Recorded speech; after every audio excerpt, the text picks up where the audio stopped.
भगवद गीता में श्री कृष्ण ने कहा है कि जिस प्राणी ने जन्म लिया है उसकी मृत्यु भी निश्चित है।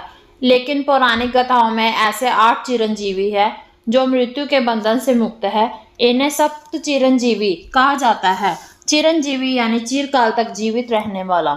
सप्त चिरंजीवियों में पवन पुत्र हनुमान, भगवान परशुराम, अश्वत्थामा, कृपाचार्य, व्यास, विभीषण और बलि शामिल है।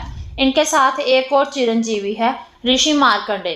ऋषि मार्कंडे अष्ट चिरंजीवी भी कहे जाते हैं। नमस्कार दोस्तों, स्वागत है आपका हमारे चैनल धार्मिक सोच विचार में। आज की इस वीडियो में आपको इन्हीं चिरंजीवियों के बारे में बताऊंगी। कहा जाता है कि इन 8 चिरंजीवियों अश्वत्थामा, बलि, व्यास, हनुमान, विभीषण, कृपाचार्य, परशुराम और ऋषि मार्कंडे के नाम का जाप करने से व्यक्ति निरोगी रहता है और लंबी आयु प्राप्त करता है। जो भी इन चिरंजीवियों के नाम जाप करता है वो शतायु यानी कि 100 साल की आयु का हो जाता है और इन्हीं के भांति भक्ति की शक्ति भी मिलती है। अब मैं एक एक करके इन चिरंजीवियों के बारे में बताऊंगी। कलयुग में हनुमान जी सबसे जल्दी प्रसन्न होने वाले देवता है और हनुमान जी इन 8 चिरंजीवियों में से एक है। माता सीता ने हनुमान जी को अजर अमर होने का वरदान दिया था।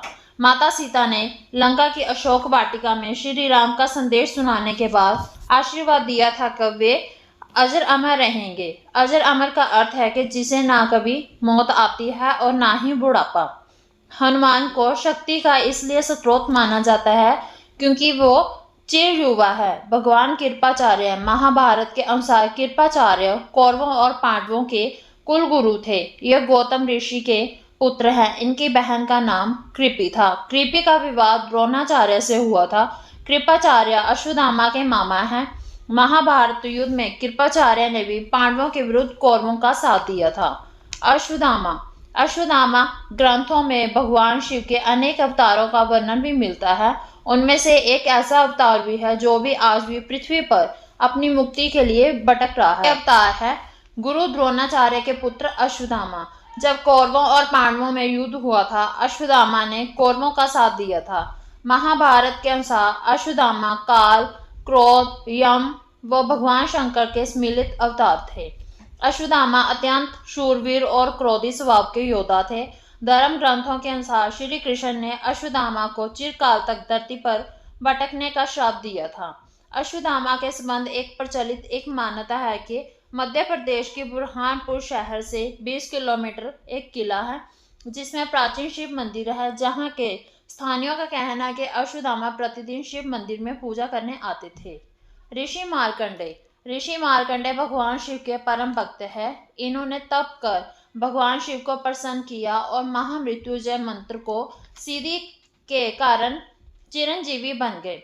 विभीषण जो कि रावण के छोटे भाई और श्री राम के अन्य भक्त है।